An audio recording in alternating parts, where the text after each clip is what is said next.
from the Paddock Mall Studios, this is WOCA, Ocala, Gainesville, The Villages, 1370 AM, 96.3 FM, The Source. All right, 19 minutes after 8 o'clock. Beautiful Tuesday. Thank you for tuning in this morning. We are getting close to the November election date, and if you have picked who you want to vote for governor, and you don't know about any candidate other than the Republican candidate and the Democrat candidate, then you owe it to yourself to find out about some of the other candidates. One that we've been looking at is on the phone right now, and he has a running mate, by the way, that you all know if you're old enough to remember, Nancy Argenziano. She is running with Darcy Richardson. Darcy is on the phone right now. He is an award-winning author. He managed one of Minnesota Senator Eugene McCarthy's campaigns and served as Senator Eugene McCarthy's senior advisor, and he is the Reform Party candidate for governor of Florida. And gosh, he should be included in on the debates. It just sickens me that we don't have candidates qualified not being included in the debates. It just excludes voters who have a right to know who's out there and who we can consider. Darcy Richardson. Good morning, Mr. Richardson. Good morning, Larry. Thank you very much for having me. You're welcome. It's great to be here. Where are you? I'm in Jacksonville. Living out of Jacksonville. So there's a debate tonight. There's no chance you can be part of that one, I'm guessing, right?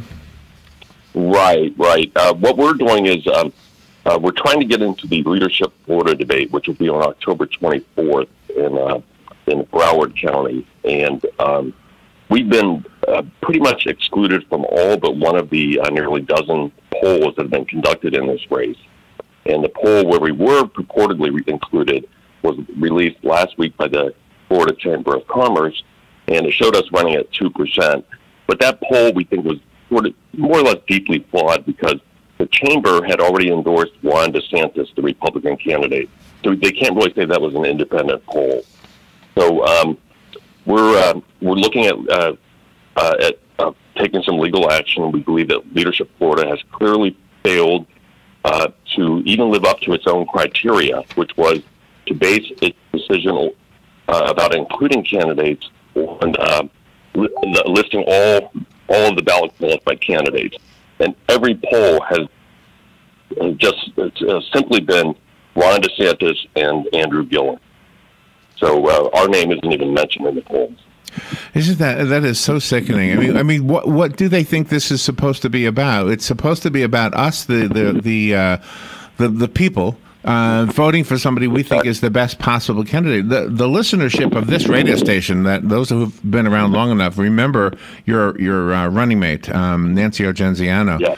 And I mean, this was a lady who got things done. So, I mean, she gives you a lot of credentials, what the word I'm looking for here, but you know what I mean, in our community. We know her, and so therefore, if she's behind you, we're behind you.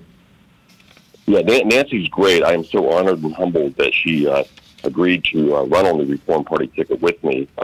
As your listeners know, she was a fiercely independent voice in the Florida legislature, served more than a decade, 3 terms in the House, term in the Senate, then was later appointed to the Florida Public Service Commission and became chair of the PSC in 2007.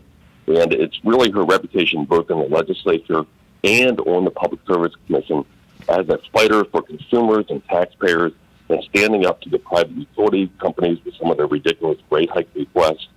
She is the epitome of what a true citizen legislator should be, and always had the best interests of the people in mind. And I'm just so honored to have her as a running mate.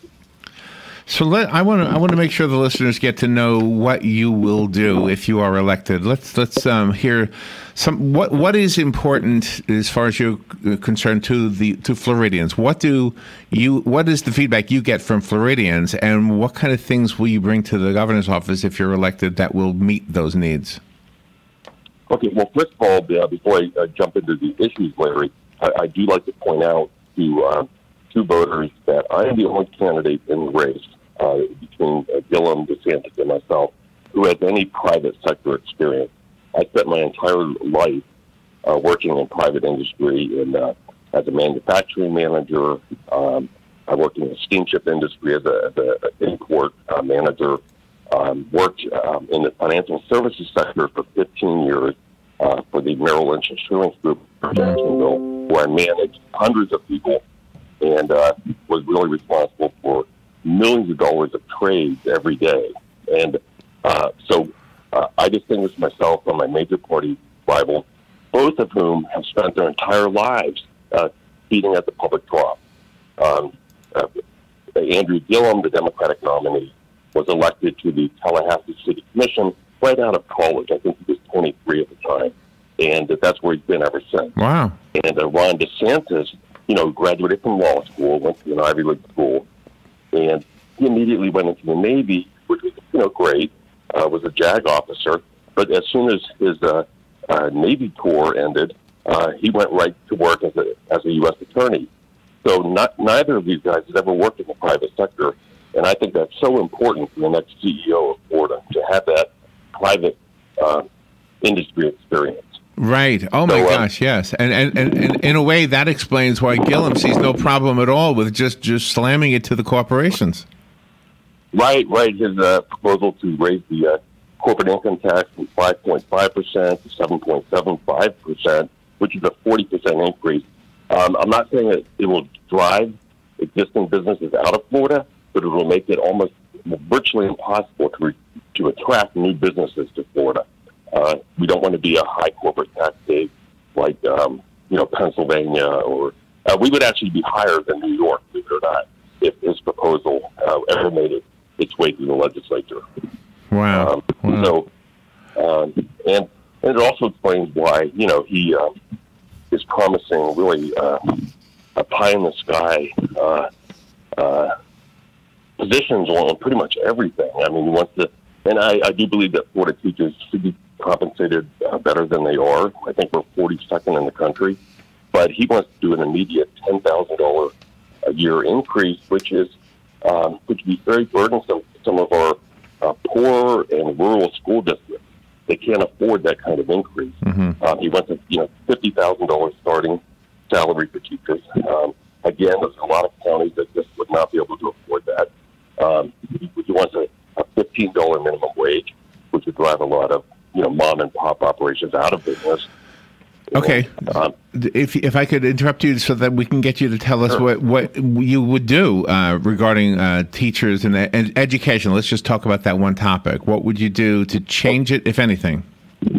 Okay, we have 4,600 public schools in the state of Florida.